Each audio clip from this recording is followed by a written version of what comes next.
Whoa. Hello, my name is Lisa, and I will be reading the daily word message today, healing. I am grateful for my healing journey. I am whole in spirit.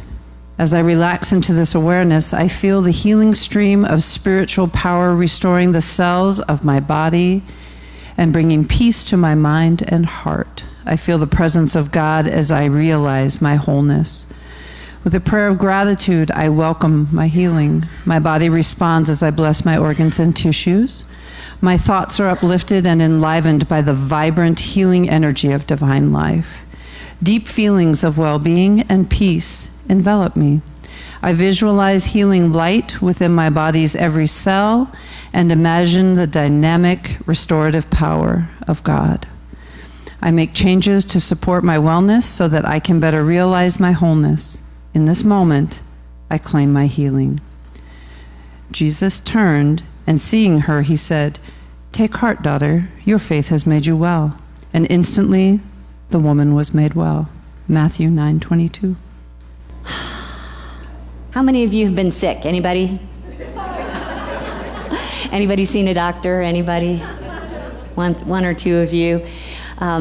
It's probably the go-to when it's more than a cut on your finger, where you just can't seem to figure out how to make it heal. So we go see a doctor, we get some medicine maybe, get a treatment of some kind. And sometimes people also incorporate God into the process. Anybody included God in your healing process? Yeah.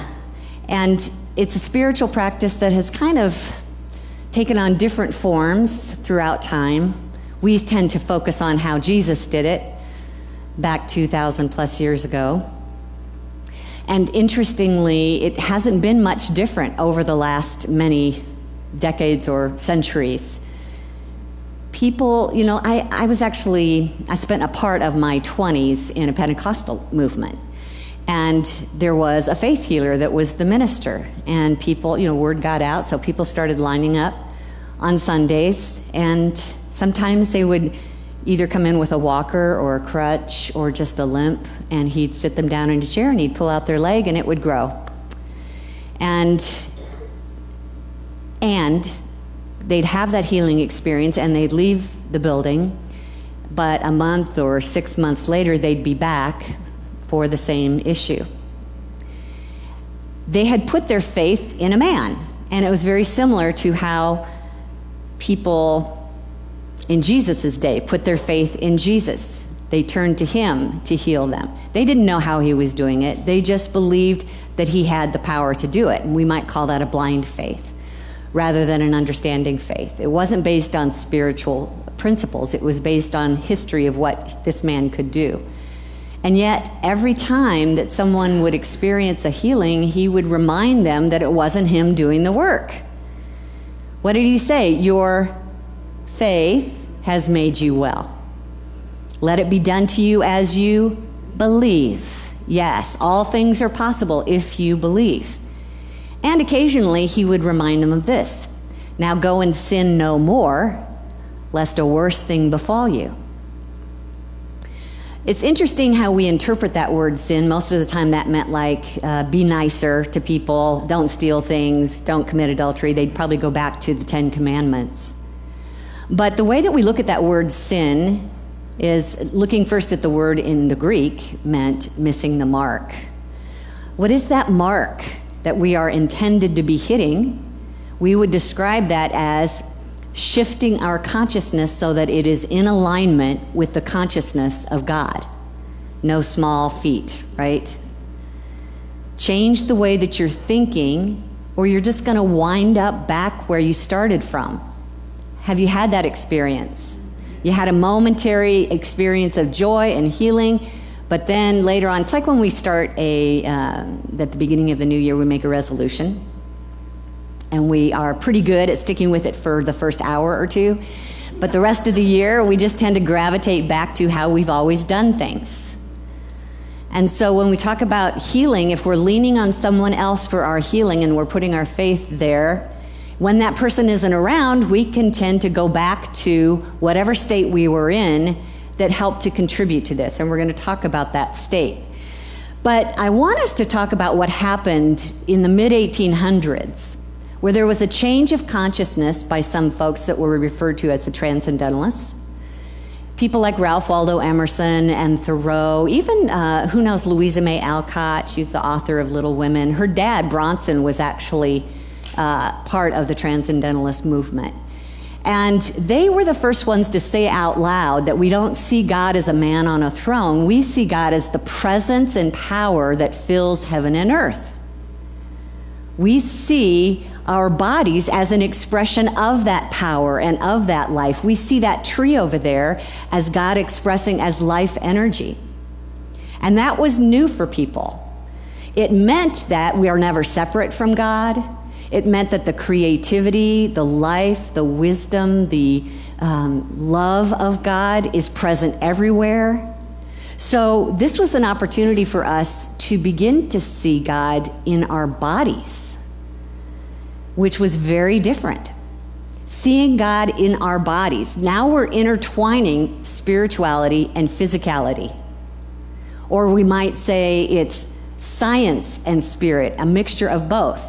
And the Transcendentalists gave birth to what we call the New Thought movement, where people, including our own founders of Unity, Charles and Myrtle Fillmore, but also founders of divine science, religious science, Christian science, notice that they all had science in their name because they got it. They understood that God is in all things, and therefore what we might call science, like the body getting sick or the body getting well, that science, we would say it's an intermingling of both spirituality and physicality. So when we look at the topic of healing, we want to understand how our faith works. We are absolutely set on what Jesus said over and over again, that the foundation of our healing has to do with what we believe. So let's talk about what we believe in Unity when it comes to healing. And just so you know, if you're fairly new to Unity, our founders, both Charles and Myrtle, had extraordinary healing experiences. They practiced these principles for themselves first before they ever went out to teach anyone else about it. So here's how, in my mind, I see this. Our body is an idea first in the mind of God. Before anything gets created in this universe, it began as an idea in the mind of God until humans evolved to the point where they began to create in the same way, with a mind, with an idea. But let's work with this idea of a body in the mind of God. There's only one body in the mind of God for humans. We're intended to have eyes and ears and nose and mouth and legs and arms. Very different from the birds or the fish or the bears. Very different from my beagles. And there is a pattern for that body in the mind of God that is intended to express itself from the inside out. There are two writers that have said this so beautifully that I wanted to share a paragraph from each of them. First is John Randolph Price.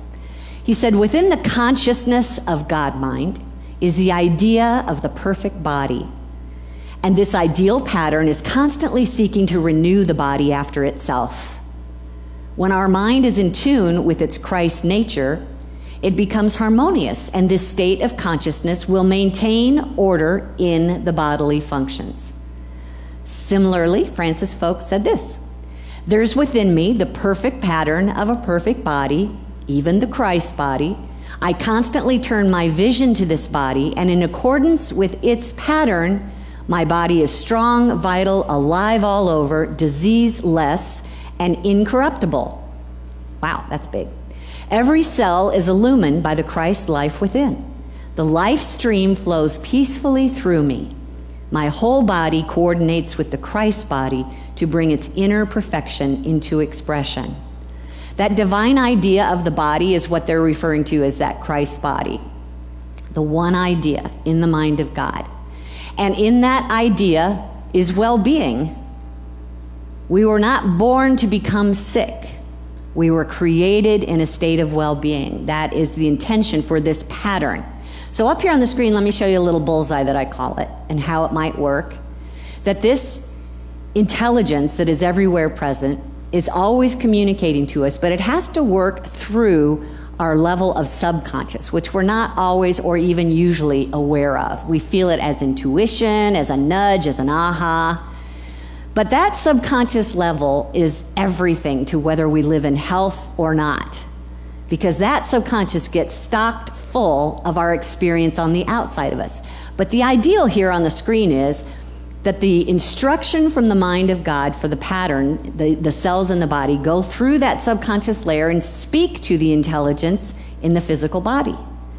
And that subconscious layer is responsible for a lot of what goes on in the body. The fact that you don't have to sit there and count breaths and force yourself to breathe every second. You don't have to tell your heart to beat. You don't have to tell your body to digest its food, all coming through the subconscious, but starting with an intelligence from that pattern at that higher level. And we have access to all the functionality that it's designed to produce as long as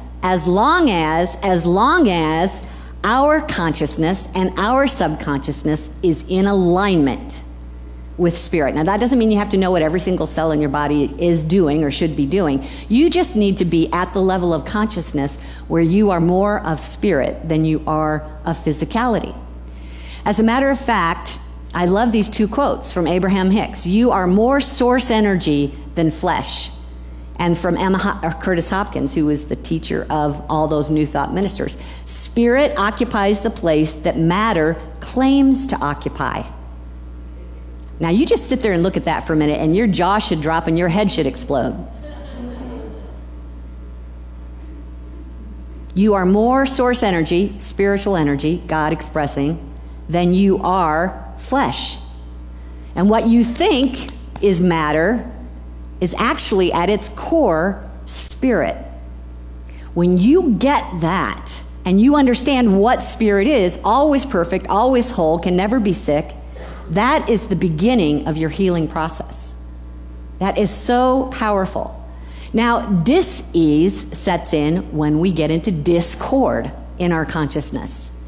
Whether we've been storing it up, it's usually chronic thinking that we've spent many months, years, a lifetime believing, that doesn't necessarily have to do with the body, but it usually is some form of mental stress. Most doctors will tell us that the majority of sicknesses begin as a stress in our consciousness about what's going on in life.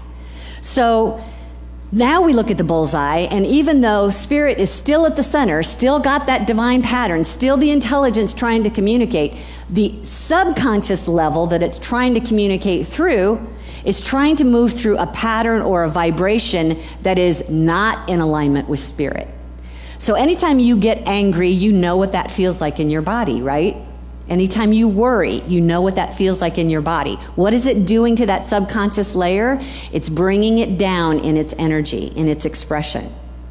Doctors, scientists, everyone will tell you that everything is energy, including your own consciousness. And our consciousness can move up and down that vibrational scale depending on what we are thinking, feeling, and believing. Your thoughts, your faith can make you whole, Jesus said. So that's where it happens, is in the subconscious. And if we spend our lives pushing against things and resisting things and complaining about things and fearing things, our subconscious get all mucked up so that that higher vibration, that higher consciousness cannot communicate any longer with the cells. Health is up here in vibration. This is where the mind of God is. Sickness is down here in a lower, slower energy. This is where fear is, and pretty much everything associated with that. So let me share what Esther Hicks says about this. This is really one of the readings that totally changed my point of view about healing. The continual realigning process hinges on cellular communication from one cell to another and vibrational communication between the physical and non-physical aspects of those cells. And when you're feeling negative emotion, you are in the state of hindering that cellular communication. Is this making sense? Okay.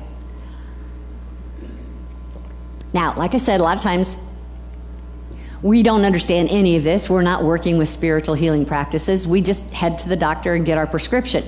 But even when we get medical support, we might get temporary relief or relief that might last a year or 2 or 5. and suddenly it's back again. Like the man coming in on crutches, walking out without them, coming back in with crutches later. We haven't quite understood what's going on here. So here's how Myrtle Fillmore puts it. If all the bodily ills of all the people in the world were healed instantly, they would soon be sick again unless they were taught and understood the truth. So what's the truth? Our nature is well-being. It's inherent in our spirit as perfect and whole, which can never be sick. It can never die. And in that state of spirit, if we are awake and aware, we will allow that spirit to communicate to the physical cells of our body so that we can experience well-being. That's the truth. You're not doing this out of hard work. You're not doing this by studying a biology manual. You're doing this by your faith in how you are made up and how we just need to get out of the way for that to happen. So it's not our job to tell the cells how to heal.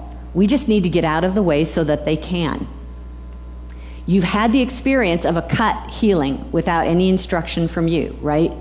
So it can be. There is that intelligence. We just need to make sure we're not hindering the communication process between physical intelligence and spiritual intelligence. And the way that we do that is we have to be free from resistance. Resistance is the energy that basically brings the house of cards down. And what did we talk about last week? What was our daily word? Acceptance. Go back and listen to last week if you want to figure out how to move into that state of acceptance. But when we get into resistance, it doesn't have to be because our body is sick. It's actually that we get into resistance about something else first for a long period of time. So we're not just, well, basically it could be loathing your job. It could be tension in a relationship. It could be anxiety over your finances. It could be that you're just exhausted from an overbusy schedule, or that you're in major overcare for your loved ones. Any of those are a form of resistance.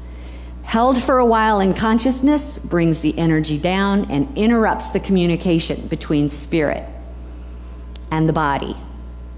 So our real goal in healing is to keep our energy higher and in alignment with spirit, raising our energy.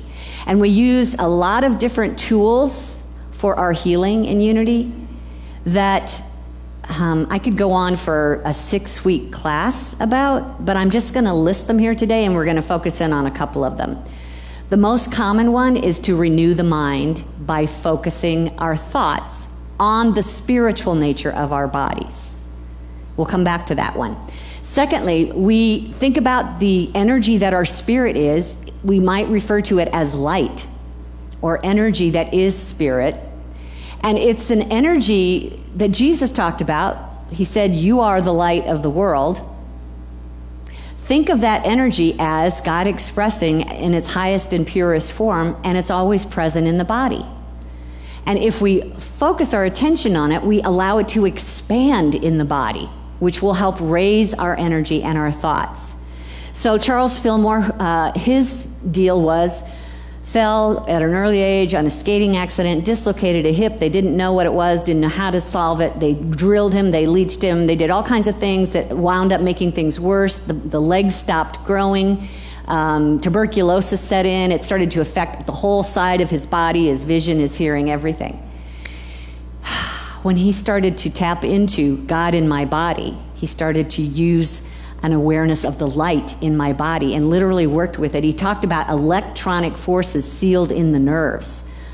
He began to focus on the idea of having an electrical body that he was freeing to express, and that he noticed that when he was holding spiritual emotions versus human, negative, ego-based emotions, that those spiritual emotions would enliven him and raise his body up. He described it this way. It's kind of sci-fi. My body fairly glows and blends with an omnipresent, etheric atmosphere that is highly charged with life energy. My physical organism is being transformed cell by cell. When the light of spirit is allowed to enter the conscious and subconscious minds, a great revelation takes place, And it's found to be a literal fact that your body is a temple of the Holy Spirit which is in you, which you have from God.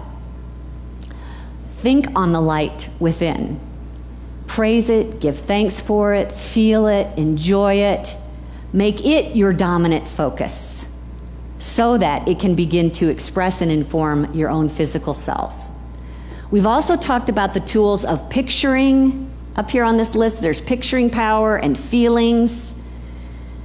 We've even talked about how we create pretty much anything with our imagination and with our feelings, because our feelings are the strongest attractive energy that we can muster. It just depends on which feelings we're feeling and what kinds of things we're mustering. So we want to make sure that we're holding a picture in our mind of us living a vibrant, healthy life, seeing ourselves doing things that an illness kept us from doing. That maybe we're walking further, we're moving more easily, we're feeling less pain, we're feeling more vital, we're happy to be alive. Seeing that until you can feel that in your emotions. Those have the ability to attract more life and connect the cells so that we are more in touch with that presence of spirit. We use words as a tool, but not just any words. We speak words of truth. We speak about that presence of God in us. Why? Because we're cleansing that subconscious, that layer. I don't know why I think it's right here around the... I have some work to do on my subconscious. If that's where it is, that must be the problem. So we're cleaning it out, subconscious cleaning of the subconscious mind. We're just talking about speaking words of truth. We'll have some of those words up here for you in a minute. But reminding ourselves the goal of cleansing the subconscious is renewing our faith. Reminding ourselves of what we should and could be believing in. So this is what Charles Fillmore said about words up here on the screen. He said, belief comes by hearing, and hearing by the word of Christ, any word of spiritual truth. Set aside a time every day, a definite time, and pray whether you believe or not. There you go, you got an edge here. Take a truth statement and repeat it over and over. It does not matter that at first you do not believe it to be true. They've done tests on this, by the way. If you will persistently affirm truth, you will find that your prayers have power and you will succeed. That is amazing, that you can say things even if you don't believe them, but you say them long enough, the subconscious doesn't know the difference. When it gets it repeated enough times, it begins to take hold and manufacture what it is that we're talking about. Eric Butterworth says it this way. An affirmation, we speak them here all the time. I'm kind of feeding back, Vadim, I don't know if you can hear that in the room. An affirmation adds firmness to our consciousness of oneness. You're not making it happen, but you're waking up to the realization of the divine happening, which is always the reality of you. So our words aren't trying to create health and well-being. They're reminding our consciousness that there is health and well-being in our body. And these words help us relax and be at peace and stop resisting and open up to what is our potential health and well-being. Are you feeling this yet? Yeah, okay. So another tool, most helpful, is practicing gratitude and love and forgiveness as often as you can. Because love is what God is. It's not just that God loves, it's that God is love. So when we become, feel, believe in, practice love, we become God. There is pure alignment at that point between body, mind, and spirit. Practicing love, practicing forgiveness, until you can feel the emotion of it. Now let's go back to how these new thought thinkers started with their healing process. And they are, because they were combining science and spirituality together, they didn't just call it healing prayer, they called it a spiritual treatment, just like you'd get when you go to the doctor, only they're here to treat your mind, to treat your consciousness. And so they began with thoughts in the mind. It was very common of them to put their mind on the source. I'm just going to have Cindy pop this list up here because these are all kind of parts of the process. Begin by looking within yourself, not to sense the symptoms, but to look past the symptoms and remember, spirit is within me too. Spirit is more prevalent in me than my flesh is. Remember? So right now within me, the source of my being is love and bliss and power and strength, life and renewal. Put your mind on those things. You become those things. You think about those ideas. You become aware that there's a divine intelligence in you, that it's not just you and your brain that's going to figure this out, but the healing process is always being guided, if you let it, by the supreme intelligence in you. What a relief. I don't have to figure this out. I just have to relax and let that presence of wisdom and love do its perfect work in me. Until you can sense that feeling of relaxation come over you, peace and calm, then you know your energy is rising back up where it belongs so that your cells can communicate. And to see that quality of life, that quality of renewal, reflected in your body, in your mind's eye. And do that not just once. Took Myrtle 2 years, but these folks who practice just recommend doing it 3 or 4 times a day. Sit down, turn within, remember Spirit of God in you, remember its divine intelligence, remember the qualities of God, until you start to feel at peace and relaxed. I'm not in this by myself. I do this enough until I mentally begin to accept this truth in me. Now I'm vibrating at the level of God. How does God heal? God does not heal. I felt that. God does not heal. You are fired, kitty. One more time. God does not heal. God is life. God is wholeness. God is flexibility and balance and strength and power already. God cannot be more healthy and whole than God already is. And God cannot give it to you. God is already being it in you. There's just that division when we separate from it at a lower vibration in our own consciousness and subconscious. That's when we break off from the mothership. I know that like could be totally upending your world right now.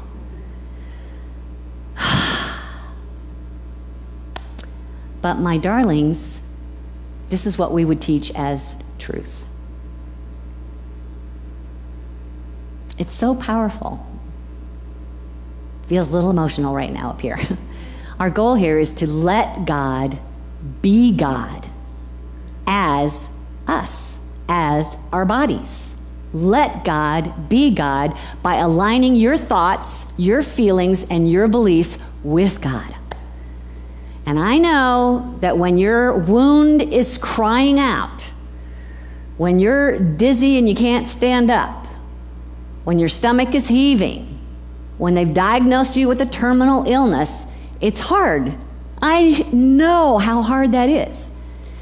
But remember back when we used our words and it said that we didn't have to believe it at first? We just need to say the words. Life is potential in me. I have the potential for life. As a matter of fact, life is present in me. It's not going to come to me. It already is me. Define, declare, and claim what is true of God in you. Let me share with you what Joseph Murphy wrote. He was one of my first teachers before I ever knew anything about unity. I was still part of a fundamentalist healing faith movement. And I picked up his book, The Power of the Subconscious. Here's what he says. Treatment means the harmonious interaction and direction of the conscious and subconscious power for a specific purpose. So your mind is power, your subconscious mind is power. In treating others or ourselves, we never identify with the disease. We have compassion for the person momentarily, then we go to God and heaven. Where's God? Where's heaven?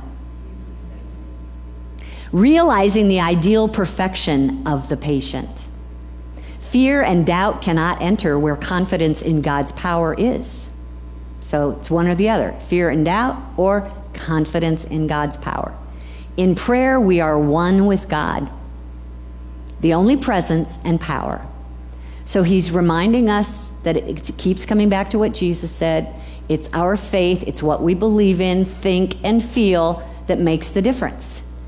And one of the other words that you wanted, some of you voted for, was praying for others. Same thing. You do the same thing for them that we've been talking about doing for ourselves. We see them as spirit, as light, as love, as all the divine qualities of God expressing. We look past the symptoms. We see for them the end result already being true in them. We give thanks with a feeling of joy and appreciation for the truth that's available for them or for ourselves. Our goal is to experience our natural well-being, that which the body is designed to be, and our method is to align our consciousness, our energy, with spirituality, with the nature of God. Thoughts, feelings, and beliefs. So, in the midst of all the symptoms, in the illness, whatever it is that may be going on physically, I am not denying those. Some teachers might. I am not denying those things. At a physical level, there are symptoms, but they are not the truth of you. And at the same time, this is what is really where your power is. Up here on the screen, there's a list I want you to say with me. Just these divine qualities are what you could put your mind on. Together: life, strength, power, purity, wholeness, harmony, love, flow, freedom, clarity, health, balance, comfort, peace, serenity. How's that feel? Yeah, pick a word, any word that might apply to the symptom, that might undo the system or contradict the symptom.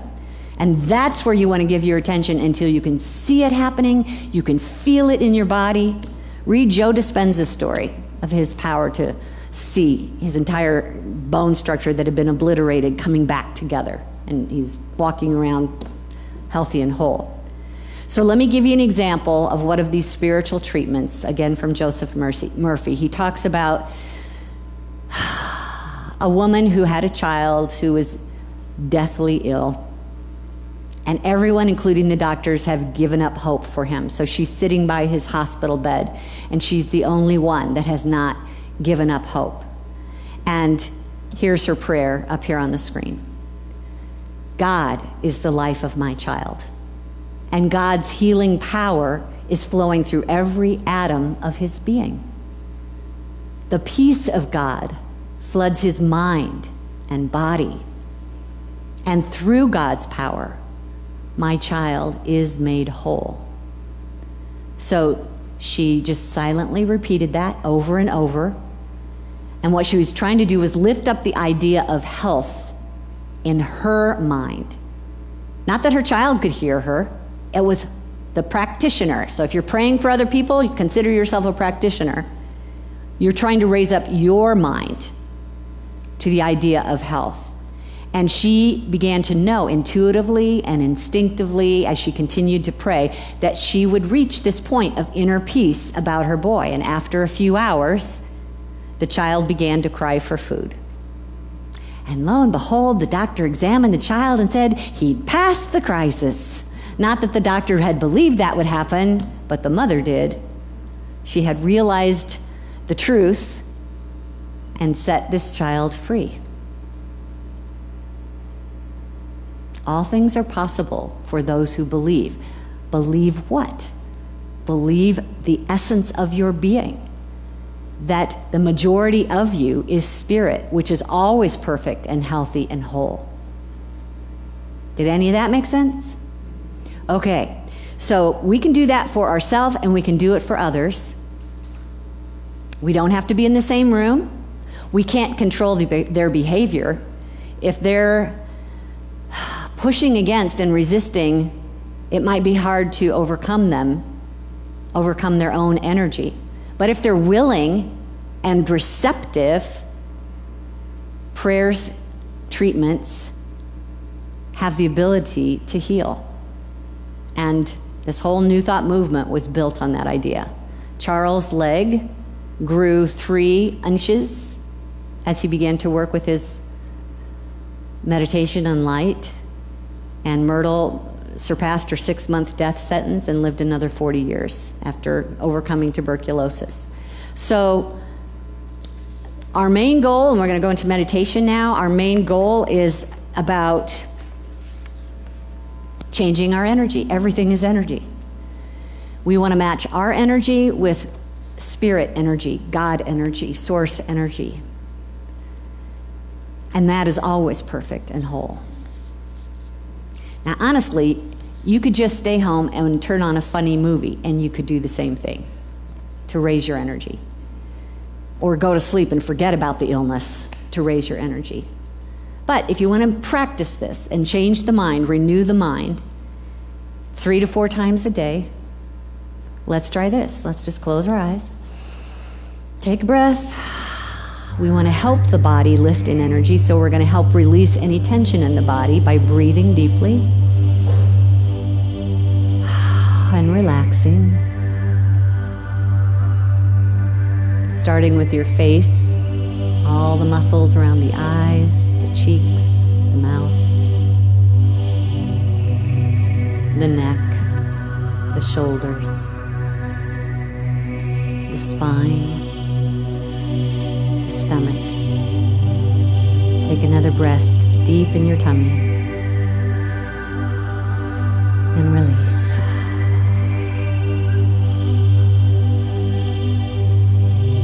Keep scrolling down your body. Your legs are relaxing. Knees, ankles, feet, toes and fingers open, allowing.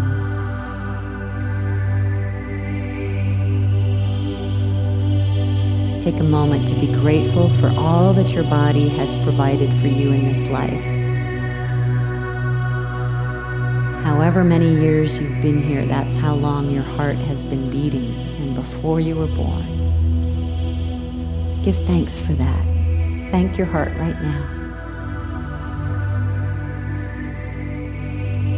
Send it love.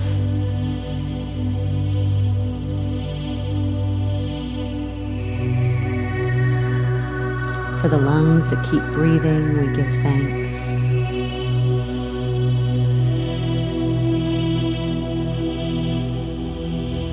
For the balance in our inner ears.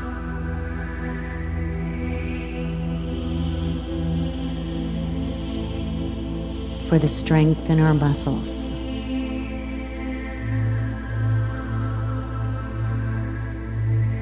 For the flexibility of our hands.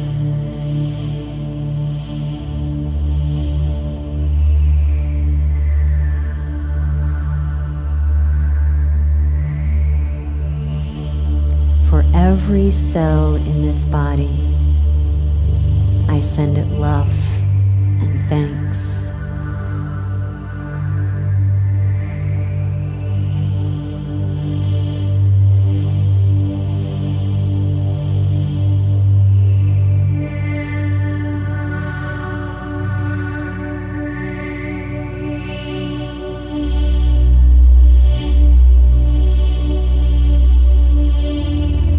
Whether you're praying today for your own body or for someone else's, just imagine that you are one. There's only one of you here. God expressing uniquely in a variety of people. One spirit, one pattern of health and well-being. If you are praying for another, you might just hold their face and their name in your consciousness for a moment. Not about the problem, just about their beingness. And come back to the one spirit.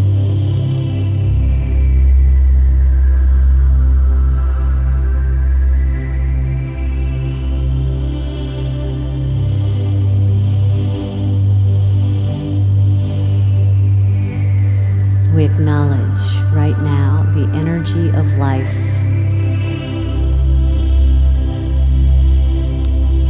The life of spirit is the life in me. Pure, whole, vibrant. I sense that life. The very essence of God expressing in me.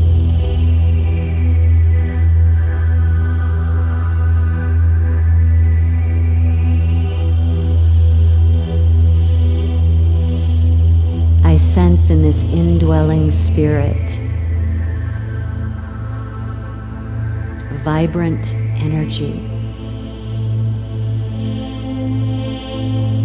divine substance, unlimited,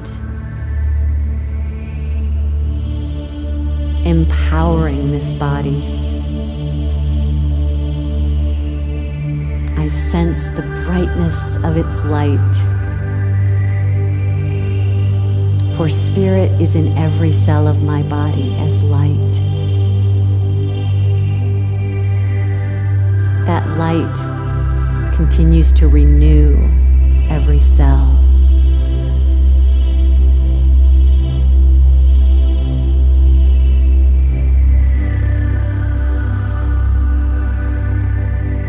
And the trillions of lights in my body are commingling in peace and order and harmony, for that is the guidance of spirit within me.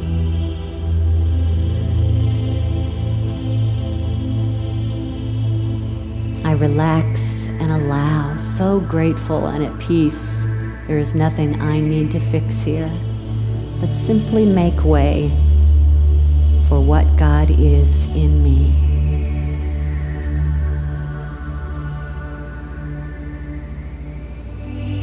My cells are joyfully interacting as they receive their guidance from the one intelligence. Following this perfect pattern for health and well-being.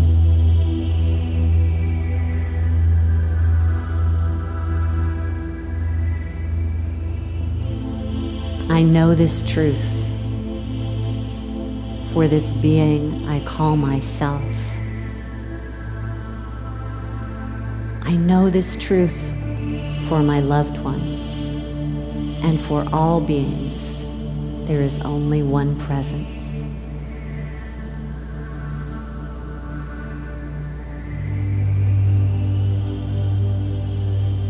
I am clarity and health.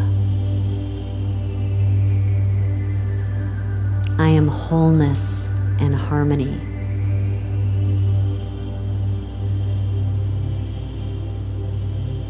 I am balance and strength. I am life.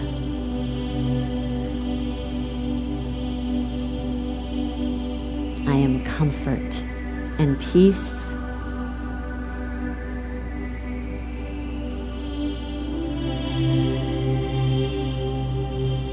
I am the fullness of God expressing, and I am grateful. This is the truth of my being and my body, and now I let it be. Amen.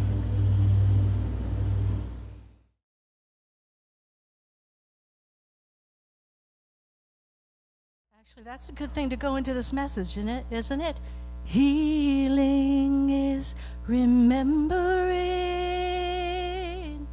Healing Remembering,